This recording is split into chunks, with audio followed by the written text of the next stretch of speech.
Hello और welcome. अगर physics का एग्जाम आने वाला है और फोर्स और प्रेशर में थोड़ी भी कंफ्यूजन है तो टेंशन लेने की बिल्कुल जरूरत नहीं है।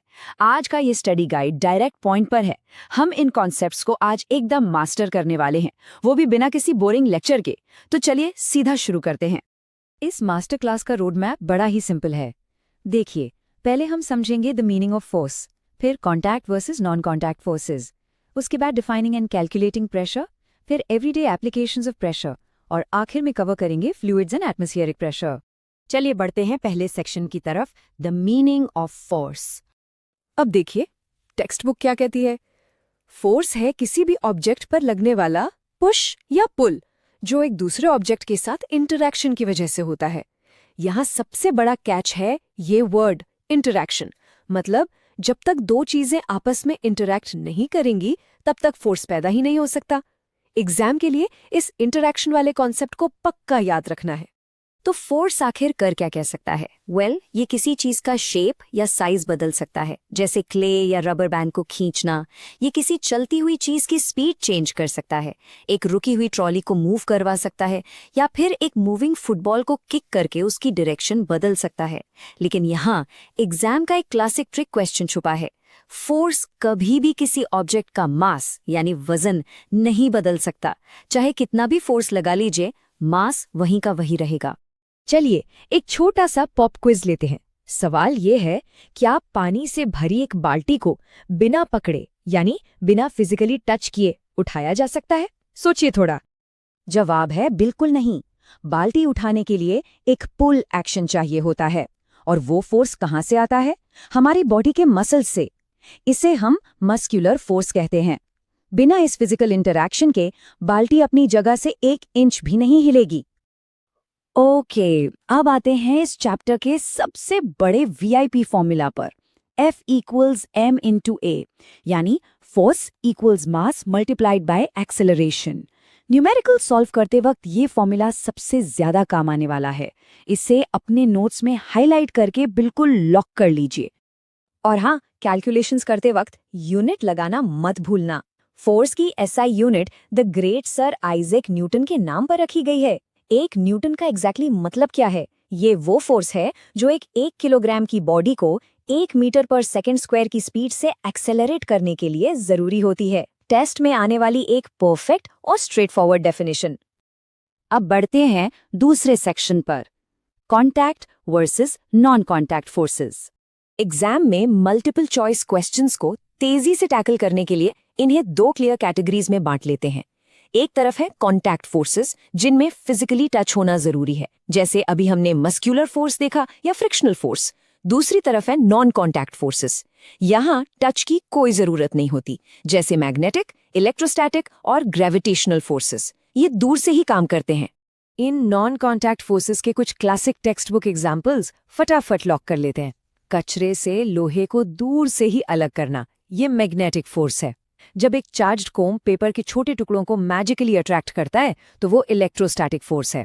और ग्रेविटेशनल फोर्स, उसका तो एवरग्रीन एग्जाम्पल है, अर्थ की तरफ गिरता हुआ एप्पल।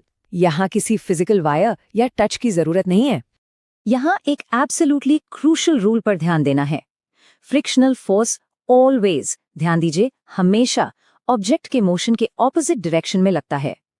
ये टेस्ट्स में बहुत कॉमन पिटफॉल है। अगर एक बॉल आगे रोल कर रही है तो फ्रिक्शन उस पर पीछे की तरफ फोर्स लगाएगा, जिससे वो इवेंचुअली स्लो डाउन हो जाएगी। Moving on to section 3, defining and calculating pressure. Force तो समझ आ गया, अब ये प्रेशर क्या चीज है? सिंपल शब्दों में, प्रेशर किसी सरफेस के एक यूनिट एरिया पर लगने वाला फोर्स है। ये आगे आने वाले कैलकुलेशन का बेस है, इसलिए इस डायरेक्ट स्टेटमेंट को ध्यान में रखना बहुत जरूरी है।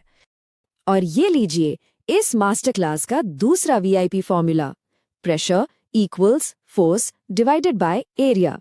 यहाँ इनवर्स रिलेशनशिप को समझना गेम चेंजर है। इसका सीधा सा मतलब ये है कि अगर आप एरिया को बढ़ाएंगे तो प्रेशर ऑटोमेटिकली कम हो जाएगा, और अगर एरिया छोटा कर देंगे तो प्रेशर उतना ही ज्यादा हो जाएगा। फोर्स के ही तरह प्रेशर की भी एक स्पेसिफिक एसआई यूनिट होती है, जिसे हम पास्कल कहते हैं।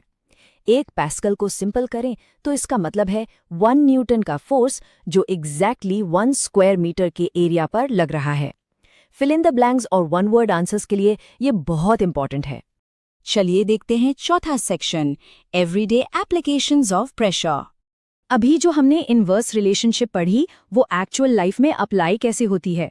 स्कूल बैग्स के स्ट्रैप्स चौड़े क्यों होते हैं?